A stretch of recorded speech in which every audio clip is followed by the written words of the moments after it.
Halo guys, sobat-sobatku yang terdidik sekalian. Coba kamu bayangin kondisi ekonomi itu lagi sulit banget. Banyak orang dirumahkan, banyak orang pada cari kerja, tapi kamu enggak. Bahkan dengan kondisi di rumah itu kamu tuh masih kerja, masih gajian, dan masih bisa menghidupi keluargamu.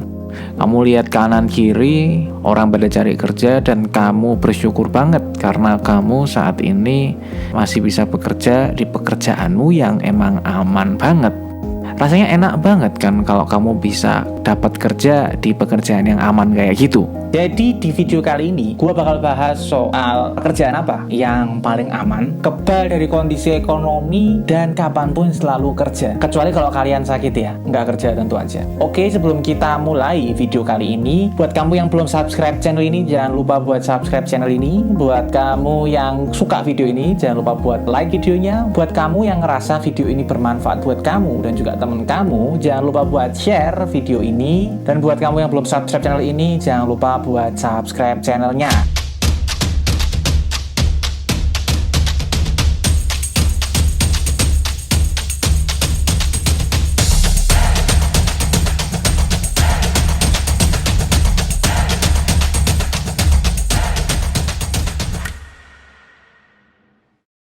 Oke, sebelum kita mulai, kenalan dulu. Nama gue Bagus. Di channel ini gue biasa bahas soal pendidikan tinggi, pilihan karir, beberapa kali juga gue bahas soal bisnis sampingan, dan juga soal psikologi, mindset. Kalau kamu suka konten-konten macam ini, jangan lupa buat subscribe channel ini ya. Biar nggak makin kelamaan, kamu penasaran apa aja sih pekerjaan-pekerjaan yang aman dan tetap bisa kerja saat kondisi yang orang lain nggak bisa kerja. Pekerjaan yang pertama itu guru. Oke, sebelum kalian jawab, tentu aja gue juga tahu kalau namanya kesejahteraan guru di Indonesia itu nggak terlalu oke. Cuman kalau kita ngomong masalah keamanan kerja, yang namanya guru itu memang punya keamanan kerja yang bagus. Mereka nggak tergantung sama kondisi ekonomi yang buruk atau kondisi ekonomi yang bagus. Bahkan ya waktu Jepang itu dibom di Hiroshima sama Nagasaki, yang pertama kali diinvestasiin sama pemerintah itu urusan pendidikan. Jadi guru ini malah waktu kondisi semakin buruk, mereka itu nggak terpengaruh, mereka tetap kerja. Jadi kalau kamu tertarik pengen jadi guru, jalur yang bisa ditempuh itu biasanya sih kamu ngambil kuliah sarjana pendidikan. Memang sih nggak harus, tapi kalau kamu punya sarjana pendidikan biasanya kamu lebih mungkin bisa jadi dapat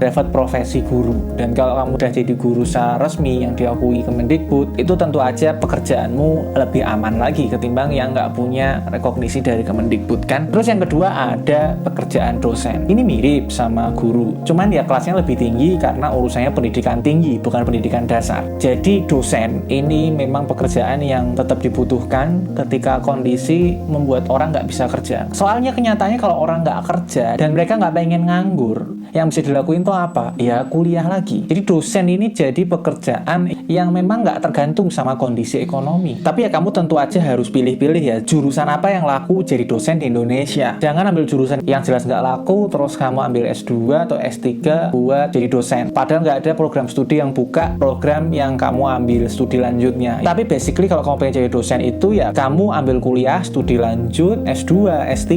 Kalau bisa dari luar negeri atau kampus yang terkemuka, biar kamu itu punya kelebihan dibandingin profesional yang ambil studi lanjut. Nah, kalau kamu udah jadi dosen, kamu tinggal kerja, menaikkan masa kerja, dan sampai pensiun juga kamu bakal kerja. Terus yang ketiga ada PNS. Ini udah jelas banget ya, PNS pasti aman. Pegawai negeri sipil, aparatur sipil negara, mereka dibiayai oleh negara, selama negaranya masih bisa membiayai, mereka bakal masih bekerja dan masih gajian. Negara bakal bisa membiayai selama nggak ada hiperinflasi, selama negaranya nggak pailit, dan kondisi itu baru terjadi itu sedunia itu baru terjadi di Venezuela. Dan gua rasa di Indonesia masih jauh banget sih kemungkinan kita untuk terpuruk kayak gitu. Dan bisa dibilang ya jadi PNS itu kemungkinannya mereka kerja terus sampai pensiun, gajian terus sampai pensiun itu ya bisa dibilang 99%. Mungkin nggak usah gue jelasin ya, tapi memang pekerjaan PNS ini termasuk pekerjaan paling aman yang ada di daftar ini. Terus yang keempat itu kerja di perusahaan BUMN. Jadi apapun asal bekerja di perusahaan BUMN, tapi ada kondisinya ya, perusahaan BUMN yang sehat. Jadi kalau kamu kerja di BUMN kayak Garuda, itu ya udah wajar banget kamu kena pensiun dini atau PHK ya, karena yang namanya BUMN, biarpun mereka itu dimiliki negara, tapi mereka tetap aja perusahaan, dan perusahaan kalau nggak sanggup bayar karyawan ya yang bisa dilakuin ya layoff, PHK. Cuman memang sih layoff dan PHK di BUMN itu jauh lebih manusiawi dan lebih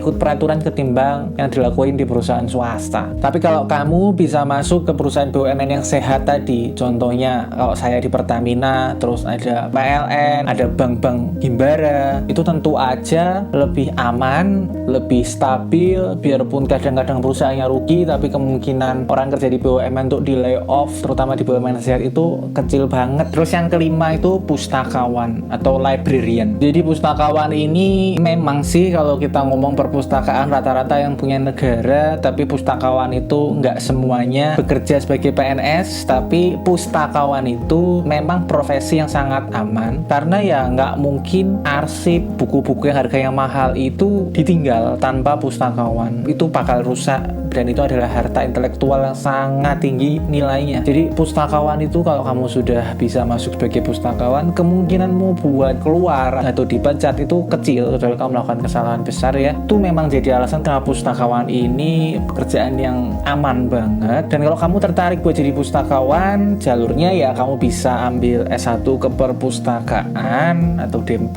seenggaknya jadi senjata buat kamu ngelamar jadi pustakawan. Kalau kamu ada yang ngomong udah zamannya online gini, perpus sudah nggak zaman, ya tentu aja pustakawan itu belajar soal sistem informasi perpustakaan juga, biarpun nggak sejago orang sistem informasi, tapi tetap aja pustakawan ini diciptakan buat bekerja di perpustakaan, menjaga arsip-arsip yang nilainya sangat tinggi dan nggak tergantikan kalau sampai rusak. Terus yang keenam, ada perawat. Kenapa aman? Iya, soalnya selama orang itu masih sakit, ia masih butuh tenaga medis, dan perawat itu jumlahnya lebih banyak ketimbang dokter. Jadi kalau kita ngomong perawat itu sampai dikeluarkan, ya dia tinggal cari aja pekerjaan di tempat lain. Jadi biarpun kamu nggak aman di satu rumah sakit, kamu tetap secara umum itu aman kalau kamu itu seorang perawat. Ya katakanlah kamu lulus D3 keperawatan atau D4 terus punya profesi nurse, keamanan buat kerja itu lebih tinggi ketimbang jurusan lain karena kebutuhannya juga besar. Terus yang ketujuh ada dokter dan dokter gigi.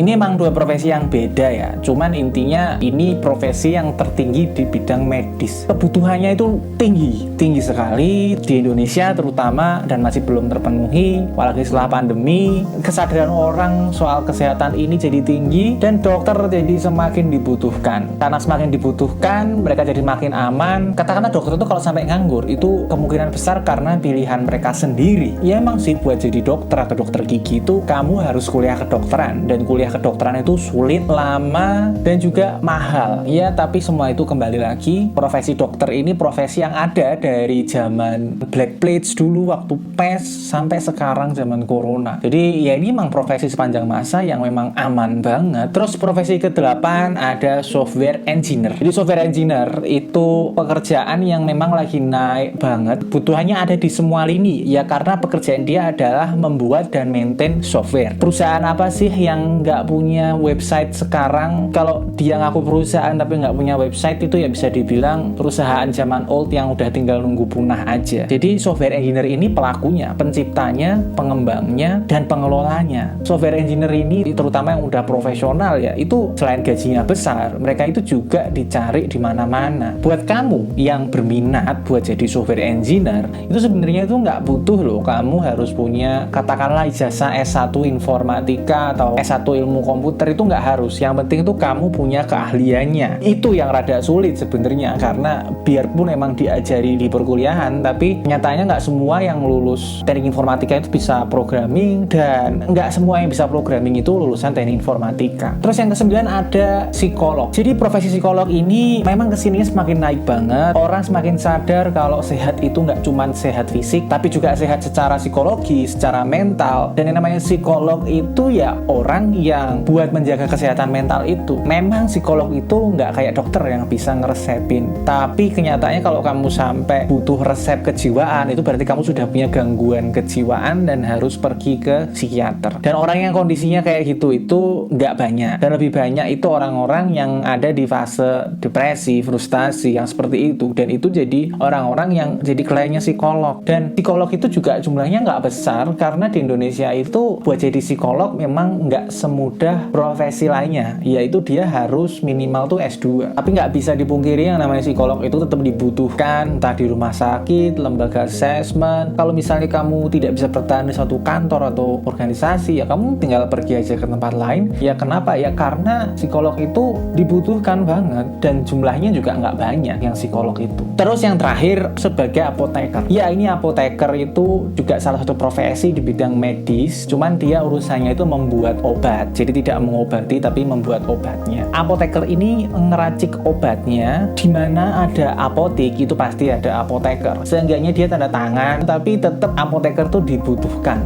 Terutama setelah pandemi, di mana orang makin sadar kesehatan, apoteker ini kebutuhannya jadi meningkat. Perlu diingat juga yang namanya jadi apoteker itu nggak mudah. Jadi jumlahnya nggak besar. Pertama kamu harus lulus sarjana farmasi. Kuliah farmasi itu sulit. Kalau udah lulus farmasi, kamu harus ngambil profesi apoteker. Jadi itu yang membuat profesi apoteker itu jadi profesi yang aman. Ya kenapa? Karena jumlahnya nggak banyak, kebutuhannya besar, yang mempekerjakan juga ada. Ya logikanya udah jelas kenapa apoteker ini jadi profesi yang aman. Oke, jadi kurang lebih itu daftar dari gua. Kalau misalnya kamu ada pertanyaan, silahkan aja tulis di komentar. Kalau misalnya kamu suka video ini, jangan lupa buat like videonya. Kalau kamu ngerasa konten ini bermanfaat buat kamu dan temenmu, jangan lupa buat share videonya. Buat kamu yang belum subscribe channel ini, jangan lupa subscribe channelnya. Aktifin juga notifikasi supaya kamu bisa dapat konten bermutu kayak gini selanjutnya. See you in the next video. Bye-bye.